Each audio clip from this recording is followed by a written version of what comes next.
తండ్రి కుమార పరిశుద్ధాత్మకు మహిమ కలుగునుగాక. ఈనాటి జీవవాక్యం.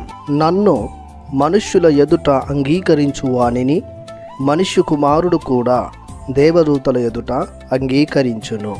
లూకా శుభవార్త 12వ అధ్యాయము 8వ వచనము. దేవునిచే మిక్కిలిగా ప్రేమించబడుతున్న ప్రియ దేవుని బిడ్డలారా, సహోదరి సహోదరులారా, దేవుని నామములో మీకు శుభములు కలుగునుగాక. క్రీస్తు ప్రభు బహిరంగ సాక్ష్యమును గూర్చి ఈ వచనం ద్వారా తెలియజేస్తున్నారు. క్రీస్తు ప్రభు కూడా ఈ లోకాన్ని వీడే ముందు తన శిష్యులతో చెప్పి ఉన్నాడు, ఆత్మ మీపై వేంచేయు వరకు మీరు యెరూషలేములోనే ఉండుడు, ఎక్కడికి వెళ్ళవద్దు, తరువాత నాకై సాక్షులై జీవించండి అని. సాక్షిగా జీవించడం అనేది ప్రతి క్రైస్తవుని ప్రథమ కర్తవ్యం.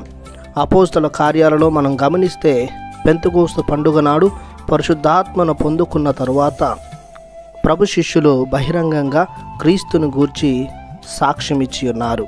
ఆయన చేసిన మేలులను, బోధనలను, నెరవేర్చిన రక్షణ కార్యాన్ని వారు ప్రయాణం చేసిన స్థలములందల్లా క్రీస్తును గూర్చి బోధిస్తూ సాక్షులై జీవించారు.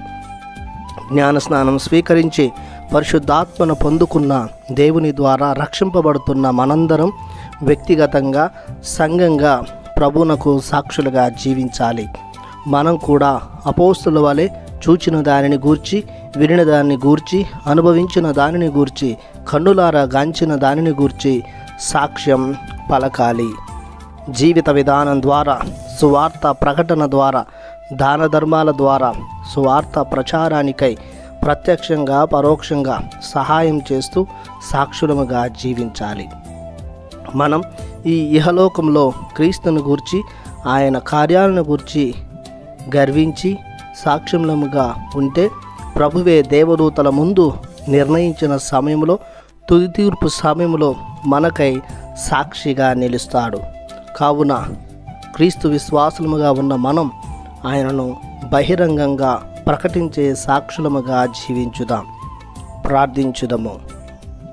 సర్వశక్తి గల సర్వేశ్వర, మీకు వేలాది వందనములు, స్తుతులు, స్తోత్రములు చెల్లిస్తున్నాము. మీరు ఎల్లప్పుడూ మమ్ము ప్రేమిస్తూ, క్షమిస్తూ, మీ జీవన మార్గంలో నడిపిస్తూ కాపాడుతున్నారు. మీ కార్యాలన్నిటినీ గుర్తెరిగి మీకు సాక్షులముగా జీవించి యోగ్యతను, పరిశుద్ధాత్మ నడిపింపును మాకు ఎల్లప్పుడూ దయచేయమని ప్రభు యేసుక్రీస్తు నాథుని అతి పరిశుద్ధమైన నామములో బ్రతిమాలి ప్రార్థిస్తున్నాము పరమ తండ్రి. ఆమెన్. దేవుడు మిమ్ము దీవించునుగాక. ఆమెన్.